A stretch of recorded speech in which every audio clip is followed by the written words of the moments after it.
For generations, those before us have said that fear of the dark is orchestrated only by the monsters blanketed within it.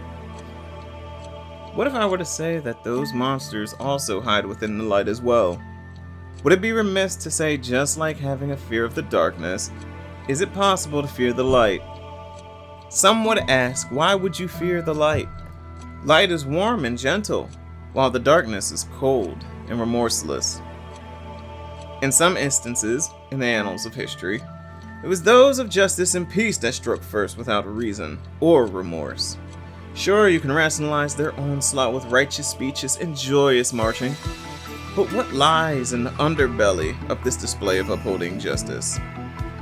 The slaughter of countless men, women, and children, a bloodbath under the raising sun, all in the name of order. A wise man once said the road to evil is paved with good intentions. Is this what he meant? With that being said, who's to say that the first monsters we encounter aren't the same ones who are meant to cradle us and bathe us with love and serenity? Dare I say the same beast that haunts me from underneath my bed is the same man that was there to witness my first steps as an infant? The banshee that howls within the recesses of my mind every day is the same woman that housed me within her womb for 9 months. The jackals that laugh and show their fangs could possibly be the other side of the coin, known as my two brothers.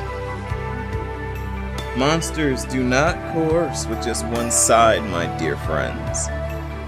Monsters are hired guns that listen to the whispering willows and willingly link their soul to it. Where there is light, darkness must reside, and wherever darkness dwells, light will reign. That is the natural order of things, two sides of one coin to balance out the other. So tell me, what do you think would happen if we removed one side from the equation, regardless of whether it be light or darkness? The imbalance would eventually collapse on itself and destroy order. Balance is necessary. True harmony is maintained when both light and darkness are together and they remain tempered. Upkeep is essential for balance to be kept. We live in a time where an imbalance is being created, a rift between reality and fiction.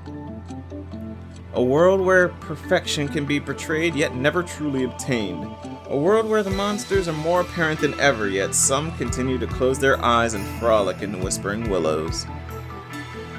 I weep for us because we are more lost than found. A slogan once remarked as a form of self-deprecation, now seen as a worldwide epidemic.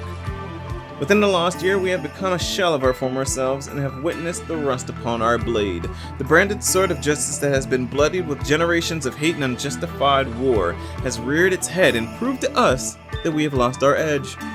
A rusted sword has no use in the art of combat.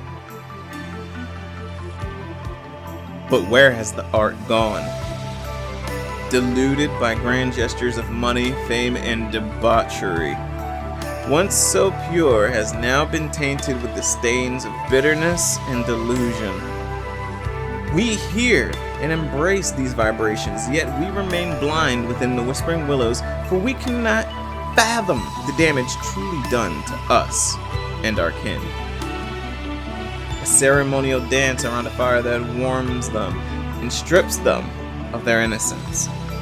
A once shining light that was brought into the world has been dimmed by those who are meant to lead the way and help pave a path forward. But I ask yet again another question. What road have we paved?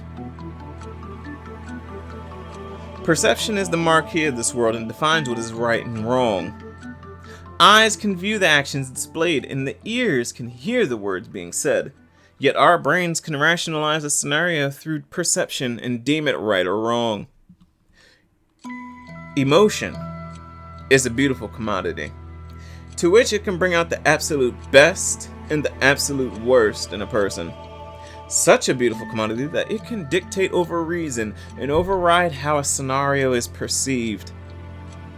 Tug to heartstrings strum an enticing vibration that attracts the soul and invokes thought. So now I ask you, what piece of art have we produced? What have we put on display for the world to see? I am just one of few who wish to end this masquerade of heartbreak in the surrendering to temptation. Since the beginning with Adam and Eve, the Whispering Willows have held domain in our spirits due to the strummed heart, thus changing the perception. In turn, the Whispering Willows house us at the cause of our innocence. They bear no brunt of the actions made, yet we continue to listen and drown out the world around us, in which every action is met with a reaction. Actions bear fruit, and the fruit, depending on the action, can bear good results or bad consequences. Do we remain blind to the action we've taken? Or better yet, have we become the Whispering Willows themselves, thus becoming the monsters that we once feared? I ask these questions out of curiosity and of the belief that we are on a path that we must tread very carefully.